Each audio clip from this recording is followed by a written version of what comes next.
In this lesson, we will learn about verb modals in Malagasy. We will also learn about how to ask preferences. When you want to ask or express your preferences, you can say "Ti glas wil je nou?" And the answer would be "Ie, ti glasja." "Ti pizza wil je nou?" "Ie, ti pizza."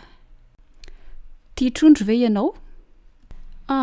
Tsy tia trondro. "Ti mamaky boky wil je nou?" "Ie, tia mamaky boky aho." "Tia mandehandeha wil je nou?" "Ie, tia mandehandeha." Inona ny voankazo tianao indrindra? Ny paoma ny voankazo tiako indrindra. Aiza no toerana mahafinaritra anao indrindra? Eny amoron-dranomasina no toerana mahafinaritra ahy indrindra. Inona ny laoka tianao indrindra? Ravitoto no laoka tiako indrindra. When you want to express a need, you can use the word mila. Mila rano? Mila sakafo? Mila miresaka amin'ny olona?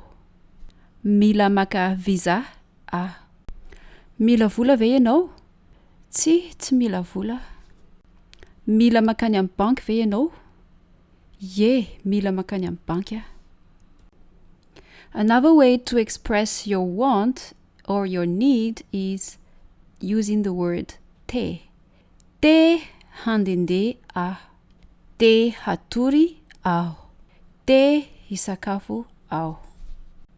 Now, we are going to learn how to use afaka.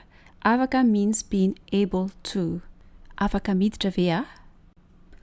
Afaka mihaino radio ve aho? Afaka teneninao ve izy? Another word for being able to is mahazo. Mahazo can also mean may.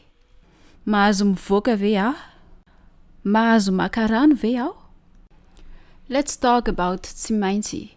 Tsy maintsy means must. Tsy maintsy mijanona eto isika. Tsy maintsy miantsena aho androany. Finally, let's talk about tokony.